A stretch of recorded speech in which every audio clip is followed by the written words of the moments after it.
புதுசா எதையுமே செய்ய மாட்டாங்க. எல்லாரும் என்ன பண்றாங்களோ அதே இம்ப்ரூவ் பண்ணுவாங்க. பக்கத்து கடையில் ஒரு இடத்துல தோசை விற்கிறாங்க. இது பார்க்குறாங்க நல்ல சேல்ஸ் போகுது. உடனே அடுத்த பேர் என்ன பண்ணுவார், ஒரு தோசை கடை ஆரம்பிப்பாங்க. இது பிஸ்னஸ். அந்த ஆண்டர்பிரனர் என்ன பண்ணுவார் அப்படின்னா, ஒரு தோசை கடை தான் வைப்பார். ஆனால் அங்கே என்ன பண்ணுவார் அப்படின்னா, அங்கே வந்து பொடி தோசை, மசாலா தோசை, கீரை தோசை, கருவேப்பிலை தோசை அப்படின்னு என்ன பண்ணுவார், வெரைட்டிஸ். அதே நேரத்தில் இந்த ஆண்டர்பிரனர் வந்து ஒரு ஐடியாவை புதுசாக நாவலாக கொண்டு வருவார். இவரோட ஐடியாவை தான் என்ன பண்ணுவாங்க, பிஸ்னஸ் மேன் ஃபாலோ பண்ணுவாங்க. புரியுதா உங்களுக்கு? அப்போ ஒரு ஐடியாவை ஃபஸ்ட் கொண்டு வரவர் யாரு, ஆண்டர்பிரனர். நமக்கு தெரியல வித்தியாசம். எல்லாரையும் பிஸ்னஸ் மேன் சொல்ல முடியாது. ஆண்டர்பிரனர் சொல்லியாச்சுன்னா அந்த பர்டிகுலர் டைப் ஆஃப் ஒரு விஷயத்தை, பிஸ்னஸ் மாடலை இவர் தான் கிரியேட் பண்ணணும். பிஸ்னஸ் மேன் என்ன பண்ணுவாங்க, அதை அப்படியே கிரியேட் பண்ணுவாங்க. இதுதான் பிஸ்னஸ் மேனுக்கும் ஆண்டர்பிரனர். சரி, நீங்கள் எல்லாம் படித்து முடிக்கிறீங்க, நான் ஃபைனலைஸ் பண்ணுறேன். முடிச்சுட்டு என்ன பண்ணலாம் வேணும் செய்யும். ஜாப் எல்லாருமே ஜாப் தான். யாராவது ஒரு ஸ்டார்ட் அப் பண்ணலாம், பிஸ்னஸ் பண்ணணும் ஐடியா இருக்காங்க. ஃபியூச்சரில் இப்போ இல்லை. சரி, அப்போ எல்லாருமே வேலைக்கு தான் போகிறீங்கன்னு வச்சுக்கோங்க.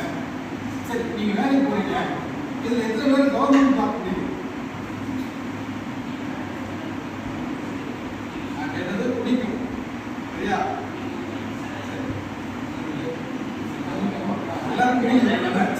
இப்போ இதில் எத்தனை பேர் கவர்மெண்ட் வேலை கிடைக்கும்னு நினைக்கிறீங்க? இவ்வளோ பேர் இருக்கிறோம், இவ்வளோ பேருக்கு கவர்மெண்ட் வேலை பிடிக்குது.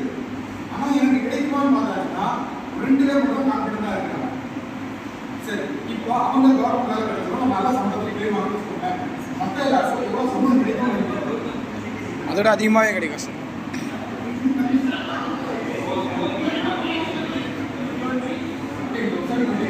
இதுதான் நம்ம பேசிக்ஸ் இல்லையா? ஸோ அப்போ நாம் இந்த சேலரி லெவலே இருக்கணுமா, இல்லை பெரிய லெவலில் கோ ஆகணுமா அப்படிங்கிறது யார் கையில் இருக்கு? நம்ம கையில். மற்ற டிபார்ட்மெண்ட்ஸை விட மெக்கானிக்கல் வந்து ரொம்ப ஸ்பெஷல்.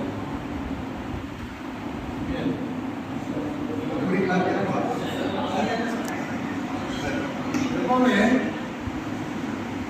மனிதன் வந்து இந்த இண்டஸ்ட்ரியல் ரெவல்யூஷன் ஆரம்பிச்சிருக்கீங்களா, இண்டஸ்ட்ரி வந்துருச்சுன்னா மிஷின்ஸ் வந்துடும்.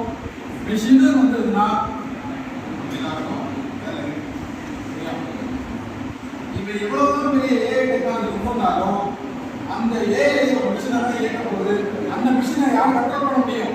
அந்த மிஷினில் இருக்கக்கூடிய ப்ராப்ளம்ஸ் யார் பார்த்து அதை சரி பண்ண முடியும்? அதனால தான் இப்போ இன்ஜினியரிங்கில் வந்து ஒரு 2 பேர் சொல்லுவாங்க, மெக்கானிக்கல் அண்ட் சிவில். இது ரெண்டுமே எவ்வளோ கிரீன் அப்படின்னா, மனிதன் வாழக்கூடிய வரைக்கும் அவனுக்கு ஒரு வீடு வேணும். சிவில் இன்ஜினியரோட கூட வேணும். அவன் வந்து என்ன பண்ணான், சொசைட்டியில் வாழும்போது ப்ராடக்ட்ஸை மேனுஃபேக்சர் பண்ணுறான், மிஷின்ஸ் வந்துடும், அந்த மெக்கானிக்கல் இன்ஜினியரிங் மீது எல்லாருமே அதுக்கு பிறகுதான். ஏஐ படிக்கலாம். ஏஐ படிக்கலாம்னா ஏஐல ஆர்டிஃபிஷியல் இன்டெலிஜென்ஸை மட்டும் தான் படிப்பான். அவன் மைக்ரோ ப்ராசஸர், அந்த எலக்ட்ரானிக் சர்க்யூட்டோட நின்றுவான். இந்த எலக்ட்ரானிக்